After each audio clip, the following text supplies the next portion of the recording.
тамашачыларыбыз, сез татарлар тапшыруын карыйсыз. Милләт язмышы, аның үткәне, бүгенгесе, киләчәге, буларның барысы да безнең тапшыруда.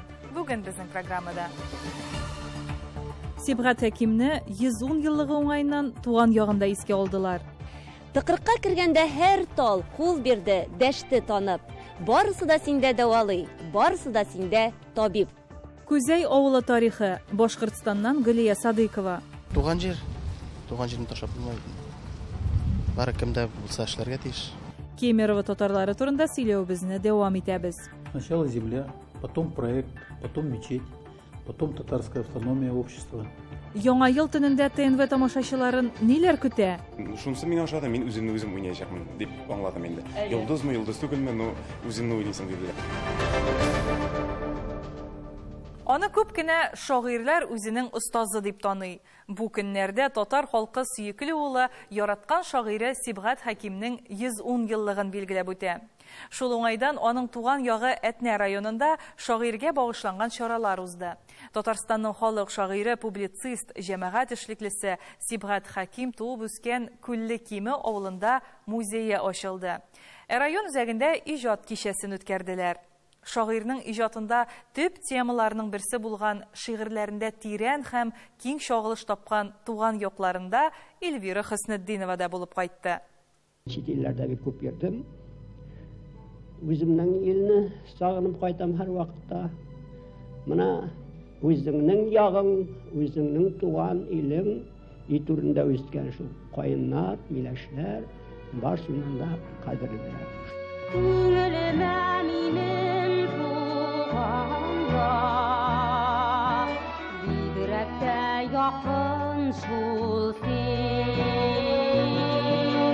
Сусау минем танышы янкеләр, башка бер нидә кирәкми Фазыл чишмәсе. Аның иҗатында Күлле Киме авылының янкеләре, таллары, чишмәләре.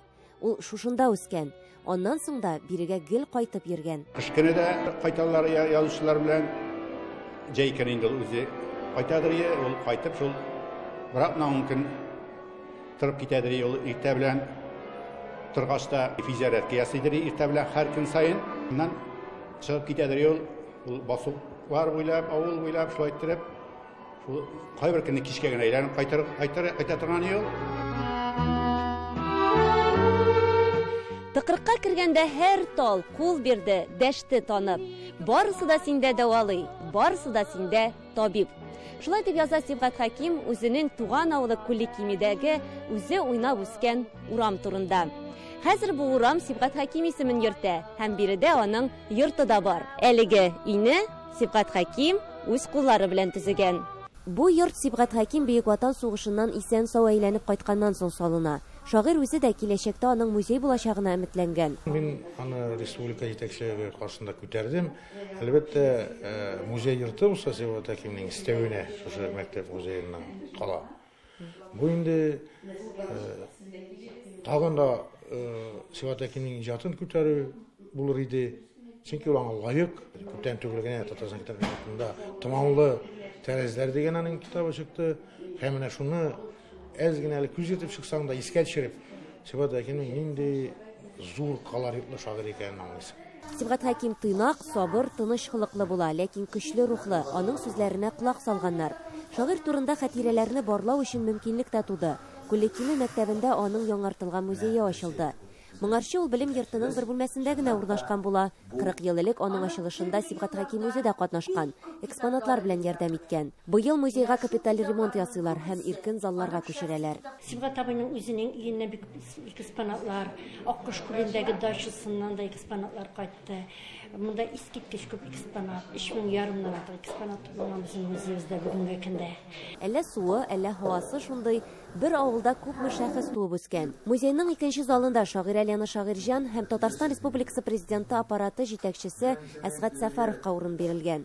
Биредә аларның фотосурәтләре, шәхси әйберләре куелган, шаккаткыч. Бер Күлле Кимедә ике халык шагыйре, ике Тукай бүләге иясе туып үскән. Алена Шагыйрьҗанның иҗаты бүгенге көндә тупланып, аның сеңлесе тарафыннан җыелып, тупланып, китап итеп, томлыклар итеп, Татарстан китап нәшриятында нәшр ителә башлады. Аллаһ бирсән, аның быел инде 2 томы дөнья койды, киләсе елга тагы 1 томы, фатаның 5 томы дөнья койга тиеш. Сатканлар. Шуңмы дигән сгамай. Шанамын миңа мин хмат. Әтнә районы үзенең шәхесләре белән горурлана. Сибгат Хәкимнең 110 еллыгы уңаеннан быел Сибгат чишмәсе дигән шигырь бәйгесе дә уздырганнар. Анда 100дән артык кеше катнашкан. Быел инде мин бер цилиндрлар эзлим дигән әни турындагы шигырен ятлап, мин көтмәдем шуның кадәр мин аны оста башкарырмын дип, һәм ул миңа шуның кадәр зур нәтиҗә бирде. Бу бәйге безнең әлегә район күләмендә генә, 2нче елларга инде biz аны Алла бирсә республика күләмендә үткәрергә җыенабыз. Һәм безнең төп максатыбыз Сибгат Хәкимнең Сибгат Хәкимнең шигырьләрен һәм аның иҗатын яктырту, пропагандалау, шулай ук татар телендә үстерү.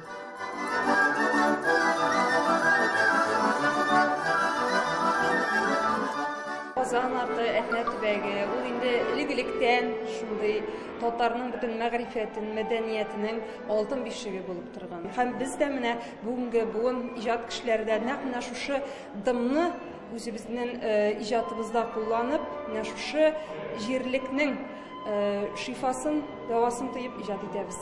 Нинди генә бик шагыйрь булса да, нинди генә зур урыннарда кайда гына эшләсә дә, кая гына барса да, ләкин Сибгат абый өчен, Сибгат ага өчен иң якын җир ул инде үзенең туган ягы, Күрлекиме булды.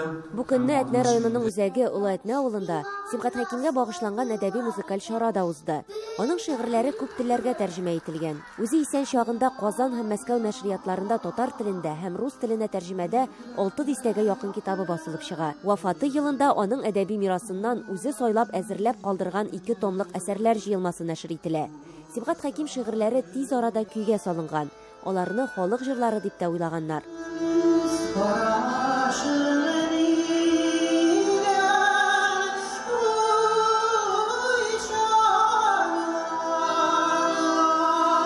Уйшан карашлы, төпле фикерле Сибгат Хәкимнең иҗатын югары бәялиләр. Дәүләт премияләре иясе ул. Шулай да аның иң кадерлесе халык мәхәббәте була. Эльвира Хөснетдинова, Татарлар, Әтнә районы, Татарстан Республикасы. Ут күршеләребез янына Башкортстанга барып кайтырбыз хәзер. 2010 елгы җан исәп нәтиҗәләре буенча әлеге төбәктә 1 миллионнан артык милләттәшебез гомер кичерә. Алар республиканың төрле район шәһәрләрендә яши. Бүген юлыбыз Бүздәк районы Күзәй авылына. Хезмәт сөючән милләттәшләребез белән билгеле ул. Яшьләр дә авылны ташлап читкә китү ягын кайгыртмый, терлекчелек, игенчелек белән шөгыльләнә. Гаилә корып, балалар үстерәләр. Кыскасы, бәхетне читтән эзләмиләр. Хәзер үзегез дә инанырсыз. Алдагы видеоязманы карыйк.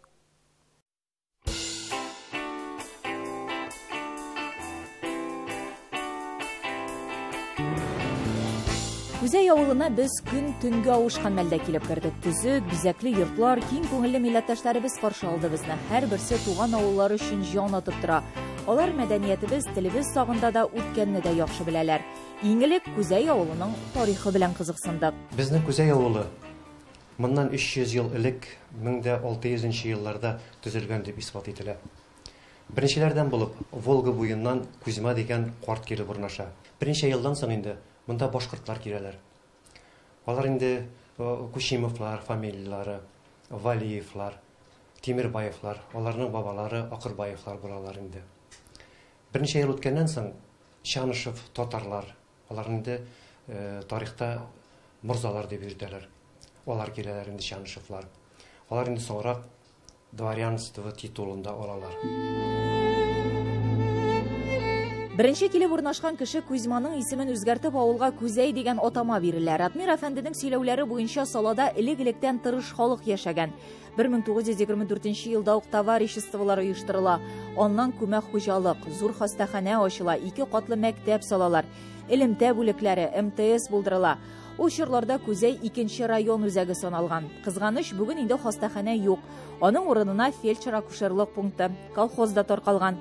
Ләкин авыл бирешми, яши, һәрбер йортта зәңгәр ут яна, 2 кибет, почта, мәдәният йорты, мәчет, балалар бакчасы эшли. Күзей авылында безнең урта мәктәп бар. Урта мәктәптә 76 бала белем ала. Күрше авыллардан килеп йөриләр бит инде. Күрше авыл биләмәсеннән дә киләләр. 430 кеше яши Күзей авылында. Яшьләребез авылда калырга тырышалар инде.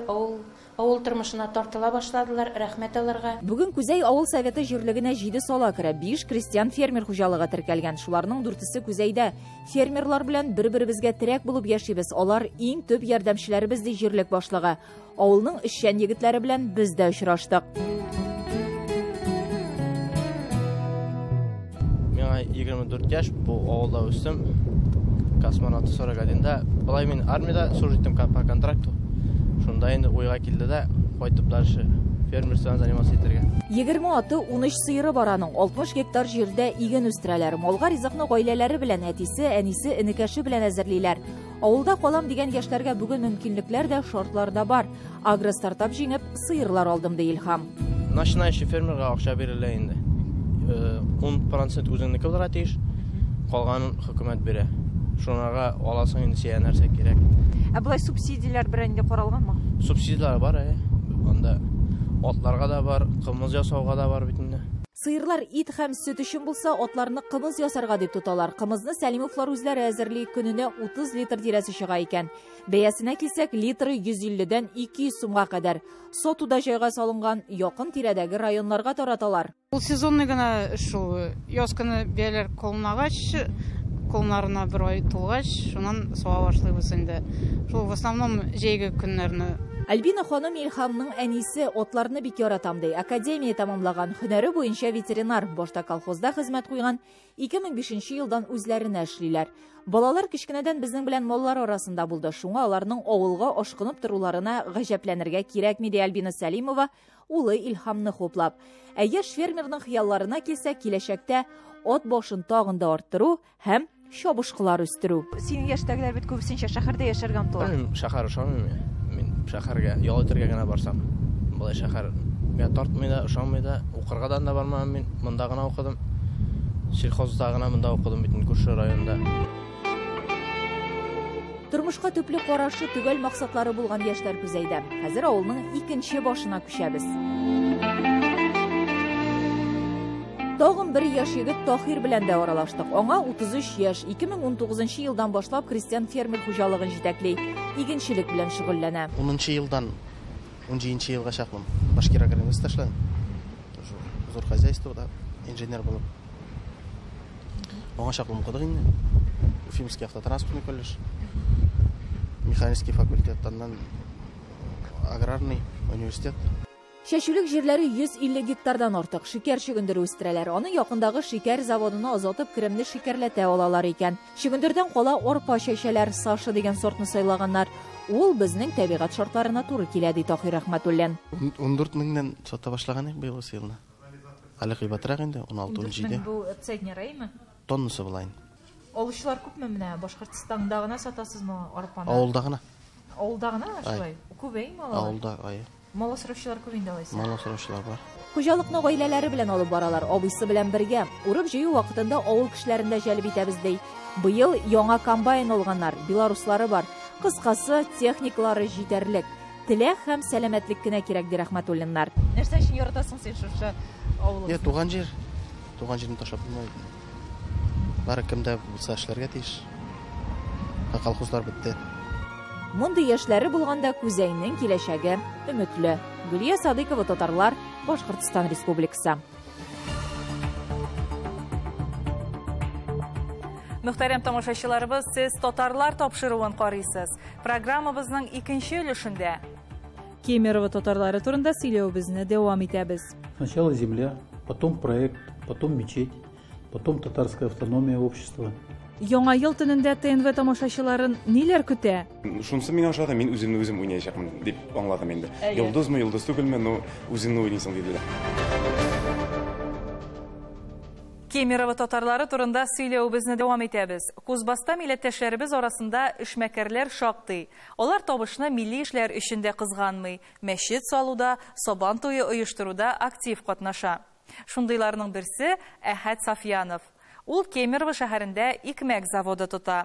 Ул ипи пешерүдән тыш татар камыр ризыклары белән дә дан тота. һәм эшкә татарларны алырга тырыша. Милли җанлы эшмәкәр белән Айзат Шаймарданов аралашты. Здесь идет предварительная расстойка булочных изделий. Дальше у нас печи, откуда выходит вот эта продукция уже из печи. Вот 220 градусов температура в печи. Әхәт Сафиянов икмәк пешерүнең бөтен нечкәлекләре турында озаклап сөйләргә әзер. Ул бөтен гомерен камыр ризыклары пешерүгә багышлаган. Менә безнең иҗат төркемен әле генә пешкән ипи белән авыз иттерә. Тәмле. А ты шахтер, балалар үч булды, ике апа и мин. Әхәт Сафиянов Кемеровда шахтер гаиләсендә туган, ләкин тормышын икмәк пешерүгә багышлый. Хәрби хезмәттән кайткач үзе сайлаган эш белән шөгыльләнә. Бираздан Кузбасс хлеб заводын җитәкли. Бу Кемерово шәһәрендәге 500 мең кешене ипиле иткән завод. Бүгенгә кадәр әлеге оешма белән идарә итә. Совет иле таркалгач икмәк базары үзгәрә, әмма шуңа да карамастан яңа базар шартларында алар үз урыннарын таба. И мы везем сегодня по всей области. В том числе везем и в Новосибирск, везем и в Томск, везем и в Барнаул свою продукцию.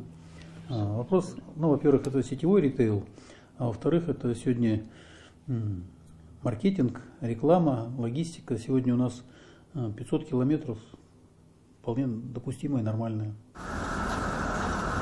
Хәзер икмәк заводы илкүләм проект кысаларында кредит алган, ә бу чиратында җитештерүне модернизацияләргә ярдәм итә. Бүген заводта ярты мең кеше эшли. Шуларның бер өлеше татарлар. Монда как-то сразу килдем эшкә, килдем сразу меня прописка алдылар, комната бирде белмә нидән. И шуннан киттем инде эшләп. Татар хатын-кызларының кыйммәте аеруча зур. Алар Кемеровда татар камыр ризыклары пешерү осталары да. Менә безнең кыстыбый, без татар мие, азыгы. Монысы вак бәлеш. Монысы не самса дип әйтә, безнең тоже үзебезнең ниебез, нидән бәрән, иттән үзебезнең говядина итеннән. Тегесе пешмак, әйе. Монысы безнең тоже татарский ние белән эшләнгән рулет. Хәләл иттән пешерелгән өч пешмаклардан без дә уз иттек. Татар ризыклары әле быел гына сатуга чыккан. Хәзер аны шәһәрнең 7 ягулык станциясеннән алырга мөмкин.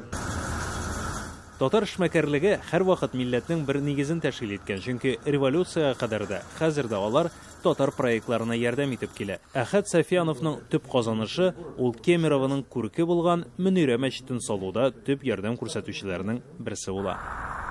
Когда встал вопрос о строительстве мечети, сразу стал вопрос, где и как на это место вообще претендовать. Когда определились с местом, где нужно строить, земля оказалась не государственная, а сельскохозяйственная, конкретного предприятия. Поэтому стоило трудов для того, чтобы потом этот собственник, совхозтехникум кемеровский, эту землю нам отмежевал, и мы ее выкупили на хлебозавод первоначально, а потом передали под строительство мечети. Поэтому да, было такое. Сначала земля, потом проект, потом мечеть, потом татарская автономия общества. Поэтому сейчас сотни тысяч, десятки тысяч людей собираются, чтобы там встречаться, молиться. Әхәт Әлфәтовичның хатыны рус кешесе, әмма балаларын татар буларак үстерергә тырышкан. Они это, ну, алдан. Живите. Конечно, если была татар, было бы лучше. Чего ж молчал, не говорила раньше. Я ударений не делал. Хәзер. Айбат было. Шулай да балаларны татарчага өйрәтү авыр булды. Үзем дә оныта башладым, ди ул, уфтанып. Когда я их учил татарскому языку, дома-то родители говорили на татарском, я вот как вы разговаривал. По-русски сразу прилетало, если заговоришь. А поженились, дети родились. И так, пока Абилер был, да? Татарча это. Подросли, уже у бабушки не сильно ездили. Начали говорить по-русски, в школе по-русски. Преподавание все на русском. Да, все. Сафиянов татарлар төпле кеше, шунлыктан Кемеровда милләттәшләребезнең киләчәге өметле дип саный. Осели здесь мусульмане, осели здесь татары, и они, наверное, здесь надолго, если не навсегда. Ну, привыкли к этому региону уже. Да, красиво в Татарстане, да, теплей. Но и у нас снег тоже манит. Вся страна летит к нам в Шерегеш на лыжах кататься. Поэтому дети выросли здесь. Наверное, татары здесь будут. У татар в семье по одному ребенку не бывает. У всех, кого я знаю, 2-3. Сейчас демография хорошая? Хорошая. Айбет. Айза Шаймарданов, Татарлар, Кемерово. Яңа ел алдыннан һәркем мөгъҗиза көтә. Бер караганда ул мөгъҗизаны без үзебез ясыйбыз. Тормышны бизәү үз кулыбызда. Нәкъ менә шундый уйлар белән Яңа гасыр телерадиокомпаниясе тамашачыларын сөендерергә ашыга.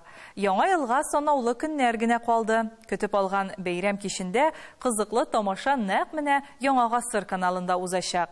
Әзерлек ничек барганы хакында Лесәнә Садретдинова видео язмасында.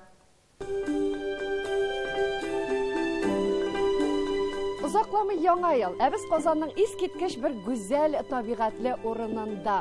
Монда бүген хөрмәтле тамашачыларыбыз шулай ук нәкъ менә яңа ел кичендә булачак мюзиклны төшерүне дәвам итәләр. Әбез инде сезгә әйткәнебезчә, әлеге тамашаның эшләнешен сезгә җиткереп торачакбыз. Билгеле, йортның һәр бүлмәсендә төшерү процессы бар. Кызыкмы сезгә? Әгәр кызык булса, киттек.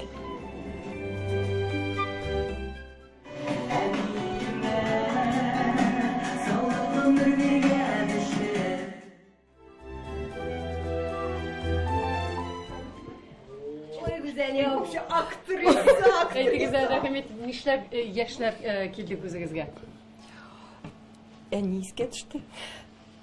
Күптән түгел әнине югалтканым шуңа күрә. Яшьләр күз алдыма килде. Әйтеп бетерүсез хисләр. Чөнки минем үземнең балам юк, шуңа күрәдер дә инде. Менә ничек сезгә мен эш процессында? Рәхәт шунда егетләр, кызлар бик профессиональ, тәҗрибәле команда. Бик әйбәт эшлиләр, тырышалар, молодцы. Әле мин менә чыга алмыйм рольдан. Әйе, рольгә керү, аннан чыгу җиңел түгел, бу талант. Безгә калса, мюзиклда талантлылар уйный һәм чын иҗат кешеләре әзерли аны. Илдар, менә бу иҗат дулкынына чумдың инде син. Әйдәләр, рәхим итеп, рәхәтме? Рәхәт. Мин студияда элек бит постановочный әйберләр төшерәдем. Көлкеханә, Хуҗа Насыр Төнбәзәкләре дигәндәй. Аннары менә Кумсаатына Кәмиҗәвиткә күчтем. Анда студияда СБда кнопкаларга басып утырасы сагындым, бу эшне сагындым. Менә күптән төшәсе киләдер инде шундый әйтеп. Төшерү белән монтажлый барасыз? Әйе, мин шулай монтажлап барам. Ну, анда карап барасың, нәрсәдер җитми, нәрсәдер үзгәртергә кирәк. Төшерү процессы яртысыннан узды диләр. Менә үзең күз алдына китерәсеңме менә бу мюзиклны гомумән? Син бит инде хәзер теге нәрсә турында икәнен беләсең. Әйе, безнең менә bütün команда карады. Бугай мин генә карамыйча калдым. Шуңа күрә мин үземне кырыйдан карыйсы килә. Һәм минем бу мюзикл күз алдында әле юк тагын. Мин шуңа күрә яңа елны көтеп, шул мюзикл өчен генә көтәм инде хәзер. Син карамыйсың, үз теләгең белән күрсәтмиләрме? Күрсәтмиләр. Фото ул мизгел. Нәкъ менә шушы күркәм мизгелне безнең ТНВ каналы мәңгеләштерә. Монда килгән безнең шушы популяр артистларыбызны фотосурәткә төшереп калдыра. Бу билгеле инде, реклама өчен кирәк. Ну, сегодня экватор на наших съемок. Мы работаем над интересным, мы считаем, проектом, потому что мы его придумали вместе, мы его реализовываем вместе. И мы такой работаем сильной, большой командой. Это профессиональная команда телевизионщиков ТНВ и профессиональная команда наших любимейших исполнителей татарской эстрады. А сегодня у нас принимает участие в съемках Айдар Галимов.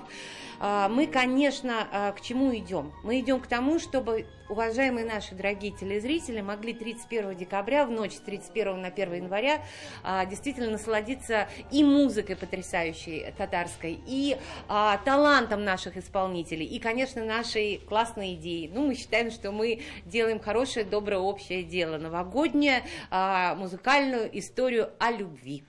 Әлдә яңа ел бар әле, дөресен әйткәндә, ул балачактан яраткан шундый бәйрәм дә, шундый көннәр дә, хисләр дә, очрашулар. Яңа ел дигәч ничектер барыбер өй дип, гаилә дип, ялка дип, балалар дип Уенчыклар дип шулай күз алдына килә. Менә бу мюзиклда сез чынлап та йолдыз ролен уйныйсыз. Шунысы миңа ошады, мин үземне үзем уйнаячакмын дип аңладым инде. Йолдызмы, йолдыз түгелме, ну үзеңне уйныйсың диделәр. Шуңа анысы миңа ошады. Менә яңа ел кичен төшерәләр, менә яңа ел хисләре бармы сезнең күңелегездә? Менә ниндидер теге ташкын дәрт. Ташкын дәрт миндә гел бар. Нәрсә көтәсез бу елгы яңа елдан? Бу елгы яңа елдан инде Алла бирсә менә авылга кайтырга ниятлибез. Авылда түгәрәк өстәлләр алдында үзебез төшкән мюзиклны бергәләп гаилә белән карарга менә насыйп булсын дип көтеп торабыз. Шушы мизгелдә безнең яңа гасырны караучыларга нинди теләк әйтер идегез? Ширләмәгез, самый главный шул, сау сәламәт булыгыз. Озакламый яңа ел көтәбез. Әсәнә Садырдинова, Татарлар, Казан. Күп милләтләр бергә тату яши, бергә бәйләп язмыш юлларын, бергә гасырларга илтә милләт данын, туган ил данын. Тапшыруыбызны Феликс Мортазин шигырь юллары белән төгәллибез. Сау булыгыз.